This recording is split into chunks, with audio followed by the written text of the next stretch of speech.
Dobar dan svima, lijepi pozdrav. Vidjeli smo danas, klub je objavio službeni intervju koji je Zvonimir Boban, predsjednik uprave Dinama, dao za klubske kanale.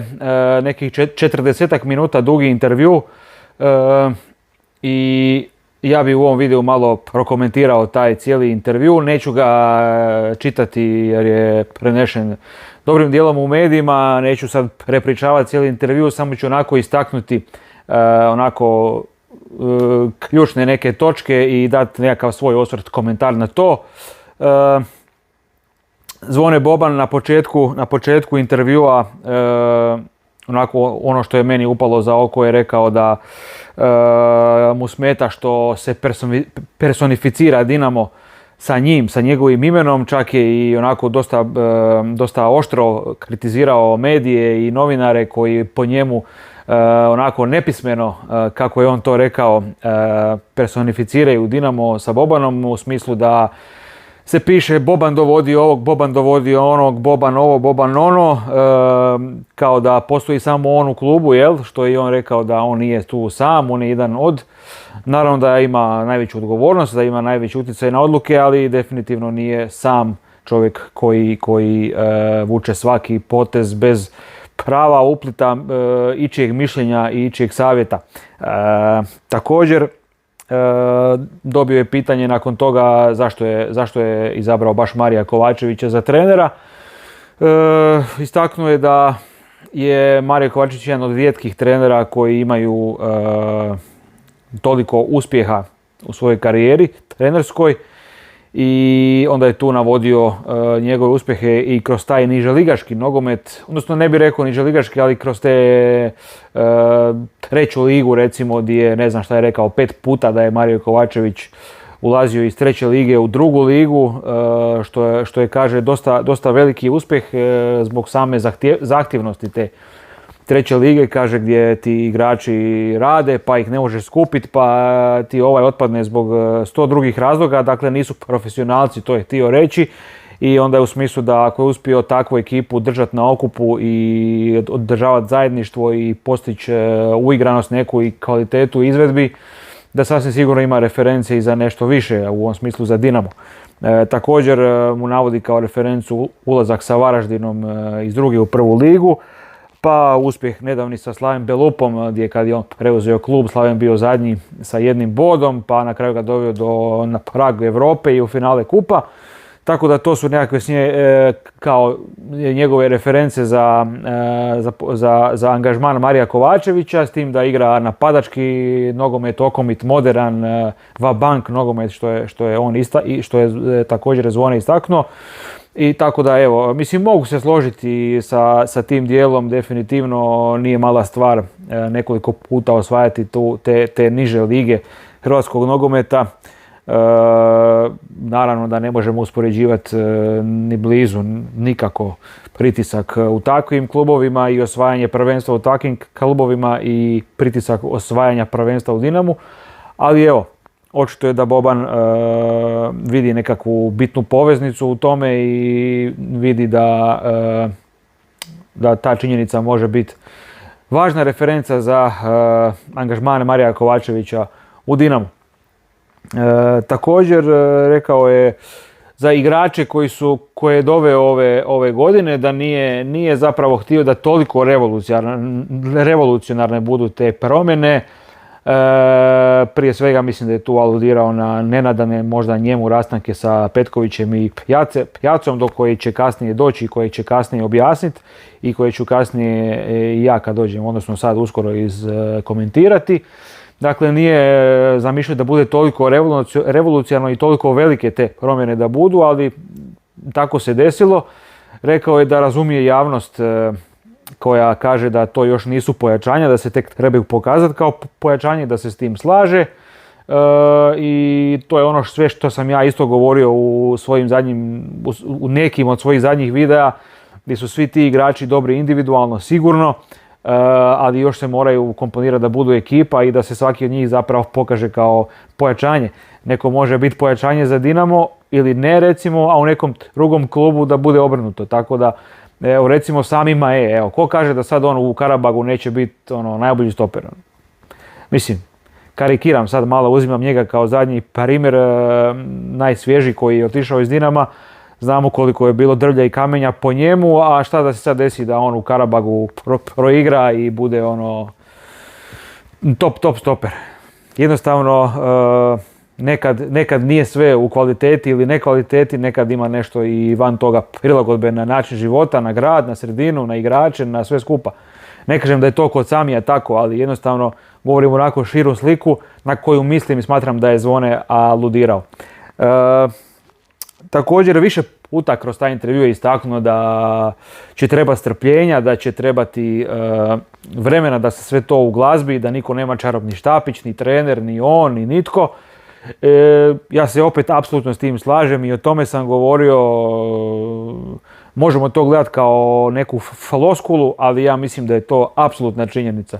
Ne možeš dovesti 15 novih igrača i očekivati da će oni kroz 2-3 tjedna priprema biti uigrani stroj i mašina za koja melje svaku ekipu. Jednostavno ne možeš, nije realno i nije moguće. Tako da treba će sigurno neko vrijeme, istaknuo više nekoliko puta da ćemo vjerojatno na početku imati malih problema za koje se nada da neće trajati predugo zbog mira u kući i zbog svega jer je svjestan, kao što je sam rekao, da i njega i trenera i sve skupa će održati samo rezultat i da će teren biti mjerilo svega. To nije nekakva revolucionalna izjava, ali drago mi je da je i on toga svjestan, a uostalom nisam ni sumnjao da je. Da, došao je, pitao ga je glasnogovornik za nekakve medijske te neke članke koji su bili kad je ta revolucija krenula, da će se smanjivati postojeći ugovori, dakle gdje su neki mediji prenosili vijesti na način da Boban želi smanjivati ugovore, što je bilo dvosmisleno, dakle mogao si to protumačiti da će smanjivati nove ugovore, ali isto tako su masa ljudi, ja znam po komentarima koje dobivam na svoje objave, na svoje videe, po porukama koje dobivam na Instagramu, gdje ljudi onako su izražavali čuđenje i tražili neko objašnjenje, koliko toliko, gdje su ljudi masovno mislili da se smanjuju postojeći ugovori. Ja sam bio uvjeren i siguran u to i govorio sam svima da se ne radi sigurno o tome. Dao bi ruku u vatru da se ne radi o tome, jer to se ne radi, to ne može, što je on sam rekao, ne bi to nikad napravio Dinamu kao instituciji, jer bi to bilo na sramotu i tako da to nikad nije bilo na stolu, nikad nije bila opcija da se postojeći ugovor koji je u trajanju bilo kome smanji. Riječ je o novim ugovorima koji bi došli, koji bi se eventualno potpisali nakon isteka postojećih. Oni bi se sveli na nekakvu tu novu kategoriju plaća i samo o tome se radi. To je onako isto dosta oštro osudio te novinske natpise i jednostavno gotovo mi se čini u nevjerici da je onako sa podsmijehom odgovorio na to pitanje. Ali dobro, šta je tu je, možda je stvarno nekome od tih novinara koji su to opisali nije to bilo jasno i možda je stvarno netko mislio. Možda nije bila riječ ni o nekoj zlobi ili nešto što je on isto natuknuo te male, kaže, zlobice i podmetanja i slično, da se ne možeš od svega obraniti, demantirati. Možda čak nije ni o tome bila riječ, možda jednostavno ljudi ne razumiju. I to je isto moguće. Nakon toga, sad govorim ono što je meni najviše ostalo, možda nije sve ovim redom išlo ovako u intervju, nemojte me sad loviti za to. Ja govorim onako što je meni nekako kronološki bilo u tom intervju najzanimljivije, što mi najviše ostalo u pamćenju. Pitao ga je glasnogovornik vezano za proces dovođenja novih igrača, kako je to teklo. On je tu rekao vrlo slikovito, dakle postoji 5 skauta u klubu koji kad Zvonimiru Bobanu i sportskom direktoru Dabcu na radar dođe neki igrač zbog ovog ili onog, na ovaj ili onaj način, zbog ovog ili onog razloga, tih 5 skauta temeljito i dobro analiziraju i skautiraju tog igrača, naprave izvještaje, vide utakmica, isječke utakmica, koji se onda satima i satima pregledavaju skupa naravno sa trenerom Kovačevićem i voditeljem škole Albertom Kapeljasom, koji isto tako, iako je voditelj škole, ima ogromno iskustvo u nogometu i definitivno može dati dobre inpute i savjete vezano za takve stvari. Tako da je to onako dosta jasno objasnio. Dakle, imamo tim od 5 skauta koji sve dobro analiziraju i onda se skupa sve gleda Boban, Kapeljas i Kovačević i onda procjenjuju da li je, kao što je on rekao sam, tko je dovoljno hrabar, tko je dovoljno brz, tko je dovoljno tehnički potkovan, ovisno šta se traži za koju poziciju i onda se odluči da li se ide u angažman ili ne.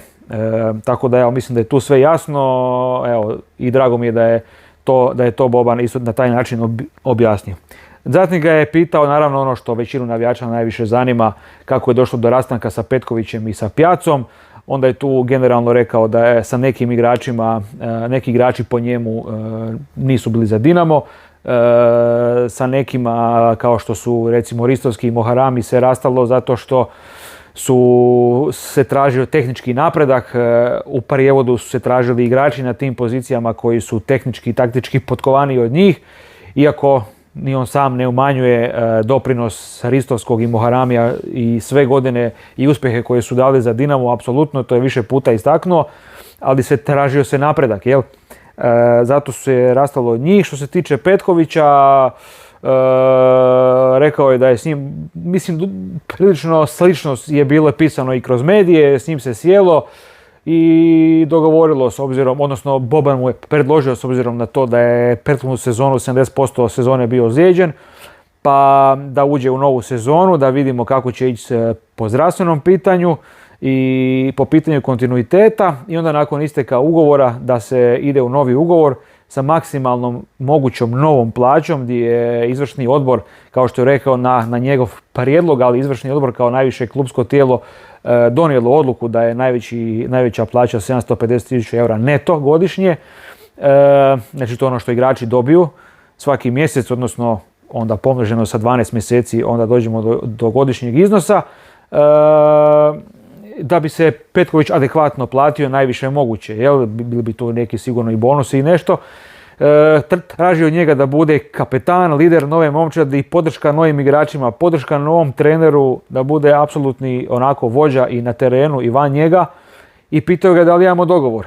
Na to je Petković odgovorio da nemamo, da on mora još malo razmisliti i Boban je na to odgovorio onda Bruno, bolje da se raziđemo, da završimo onda ovu priču odmah, da ne razmišljamo predugo, on je na poziciji na kojoj mora djelovati brzo i efikasno i onda bolje da idemo u razlaz što prije. Naglasio je da je taj razlaz i sa njim i sa Pjacom bio častan i gospodski.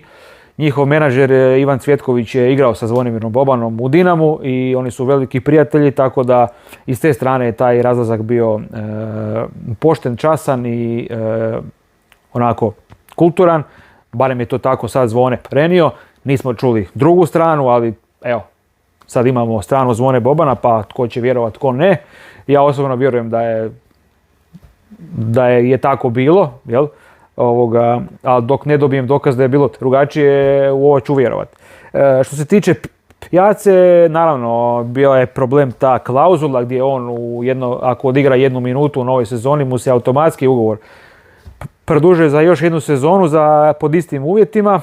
Zvone je to nazvao presedanom u svijetu nogometa, da nije nikad vidio takav ugovor sa takvom klauzulom i rekao mu je da ne može ući u sljedeću sezonu sa takvim ugovorom, da to jednostavno nije normalno, da su razgovarali o njegovom učinku prošle sezone, gdje je rekao i Boban njemu i da je Marko sam bio svjestan da nije bio na nivou na kojem je bio nekada prije, ok, imao je dosta ozljeda i svega, rekao mu i Zvone da će ga pripremiti fizički jako dobro, da je uz kondicijske trenere, uz Vlatka Vučetića koji je došao za fizičku spremu, da će biti bomba, kako je rekao Zvone, ali jednostavno mora maknuti tu klauzulu iz ugovora i onda možemo razgovarati o daljem ugovoru.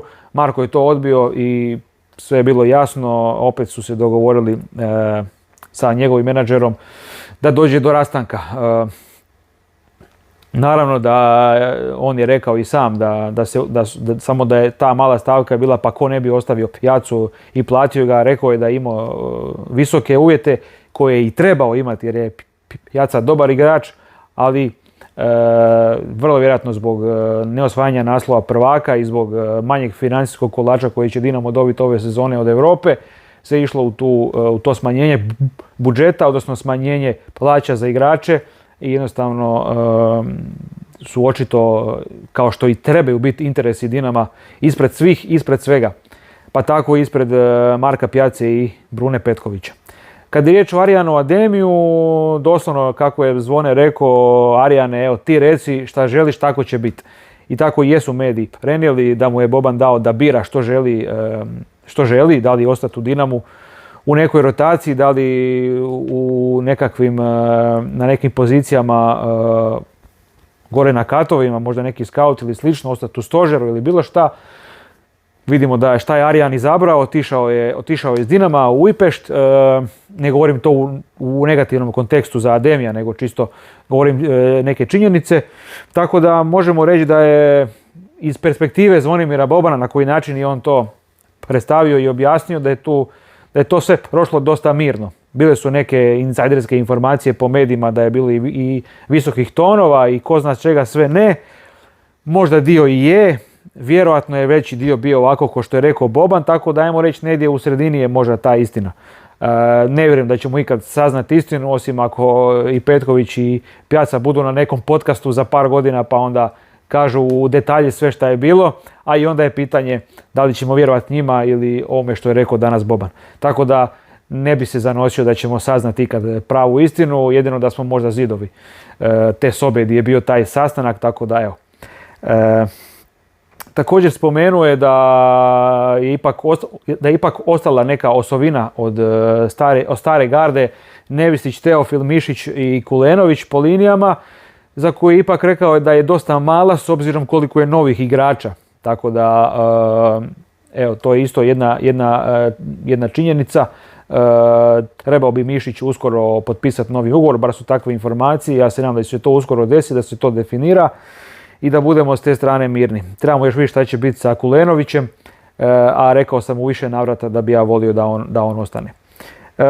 I onda ga je pitao negdje pred kraj tamo, čini mi se, da li je transferni rok za Dinamo gotov ili ne. Rekao je Boban da oni smatraju da bi trebali dovesti još jednog napadača i jednog klasnog veznjaka. Radio sam jučer video o Monsefu Bakraru, nije naravno Boban govorio o imenima, ne znamo da li je riječ o Bakraru i da li još uopće ikog imaju na radaru, možda to o Bakraru nije istina. I također drugi igrač je Miha Zajc, taj klasni veznjak. Baš gledao sam neki dan malo highlightse njegove iz Fenerbahčeja. Nisam pobornik zaključivanja velikih stvari ili malih stvari gledajući highlightse, ali iz onog što sam vidio u highlightsima o Mihi Zajcu mi se dopalo. Dakle, čovjek je po meni dosta brz, vidio sam dosta solidnu brzinu, dobar udarac, dobar slobodnjak, čovjek lupa lažnjake, prolazi igrače, onako dosta je spretan s loptom i na malom prostoru i na širokom, zna dobro dati loptu. Petar Stojanović je nedavno dao intervju vezano za njega, za naše medije, gdje su ga pitali o njemu, isto govorio slične stvari koje sam ja vidio u tom videu, tako da evo, čini se da bi to mogao biti taj klasni veznjak koji bi oni eventualno htjeli dovesti, a vidjet ćemo uopće da li se radi o njemu. Čekamo neke dodatne informacije. To je to, evo, ono što je meni bilo najzanimljivije iz ovog intervjua. Osobno, čak sam jučer ostavio komentar na objavu službenu na Instagram stranici Dinama kad su najavili intervju, da bi mi bilo draže da Boban govori pred medijima, dakle pred novinarima, pa da ga ovi ispituju bez unaprijed pripremljenih pitanja i odgovora, ali mi se iz ovog intervjua učinilo, možda griješim, da on nije znao unaprijed pitanja koja će mu biti postavljena. To mi se učinilo, ne znam, po njegovim odgovorima, po govoru tijela, po izrazu lica. Da li je samo dobar glumac, interpretator, ne znam, ali mi se učinilo da nije znao unaprijed šta će ga glasnogovornik Dinama pitati i to mi se dopalo. Možda je moglo biti još tu neko malo onako posoljenije pitanje, ali dobro, i ovo je dobro s obzirom da dolazi direktno od službenog kanala kluba. Tako da sve u svemu dobar intervju, kvalitetan, puno informacija, dosta detalja i mislim da možemo biti zadovoljni. Nisam ja sve naravno pokrio ni blizu, imate na Dinamovom YouTube kanalu, ko nije, ja vjerujem da velika većina je pogledala, tako da pogledajte cijeli intervju. Nije isto pročitati nešto kad netko od novinara prenese pisanu riječ ili kad stvarno vidite čovjeka na videu kako govori, ton glasa, govor tijela i izraze lica, tako da baš je velika razlika. Malo bi se samo još za kraj videa osvrnuo na taj, ajmo reći, taj PR dio. Jučer je bilo službeno predstavljanje dva naša najnovija igrača, Diona Drene Belje i Scotta McKennie. Taj video na YouTube kanalu Dinama je, mislim da je naslov službeno predstavljanje novih igrača Belje i McKennie, tako nešto, sad malo parafraziram. I onda se upali video i onda je to predstavljanje, čini mi se, na parkingu. Igrači stoje ispred nekakvog plastičnog drvenog panoa ili koji je već materijal sa logom Dinama, sa natpisom Dinamo i čini mi se da iza njega stoji klubski autobus. Mislim, Dinamo ima svoje dvorane, svoj plavi salon, pres sobe za sastanke ili što već, gdje se to može odraditi puno ljepše i profesionalnije, ugodnije za svakoga, nego stajati iza, mislim da je, ako se ne varam, nemojte me loviti za riječ, a mislim da je parking iza južne tribine, tamo gdje je ulaz u te klubske prostorije. Isto tako na tom dijelu je bilo na isti način skoro na dan okupljanja, onaj intervju sa Kovačevićem, bio je Ljubičić, Vidović i Lisica, čini mi se, na dan okupljanja za novu sezonu, za pripreme, isto tako. Na parkingu, pano iza, svi stoje, sunce im blješti svima u oči i sad oni tu daju intervju i nešto govore. Nekako mi to ne odaje dojam ozbiljnog kluba i jednostavno bi volio da se to malo zaozbilji taj dio i takve stvari i predstavljanja i presice i izjave presele u plavi salon, u pres dvoranu, onaj lijepi stol, mikrofoni iza one reklame, da to sve izgleda puno ozbiljnije i profesionalnije na kraju krajeva. Evo, to je čisto moja ovako mala digresija, baš mi to bode oči, to kad ih vidim na parkingu, da daju izjave i te presice na parkingu iza stadiona, kosa mi se diže na glavi. Ali dobro, evo, to je valjda neka fora kao da su bliže navijačima, iako ne znam kakvim navijačima, stoje novinari tamo ispred njih i oni razgovaraju. Sve isto mogu puno ljepše i ugodnije i kulturnije napraviti u plavom salonu tamo. Ali dobro, to je već neka druga domena i nije toliko bitna za sam taj igrački dio, ali evo, čisto onako po pitanju ozbiljnosti kluba i veličine kluba kao što je Dinamo, mi ne doliči da se takve stvari, da se jedan Dion Drena Beljo i Scott McKennie kao što su naznačeni kao kapitalci predstavljaju na parkingu. Ali dobro, evo, toliko za ovaj video. Malo samo sam se osvrnuo, malo, evo, preko 20 minuta već laprdam na taj intervju Zvone Bobana i evo, mislim da možemo biti zadovoljni, iako ja bi opet volio vidjeti njega na pres konferenciji sa novinarima, sa predstavnicima medija koji će sigurno imati koje prenije pitanje, pa evo malo da vidimo i kako se Zvone snalazi i u tim situacijama. Evo ga, hvala svima na gledanju, stisnite like, subscribe, pretplatite se na kanal tko nije tko želi i do idućeg videa, a lijepi vam pozdrav svima.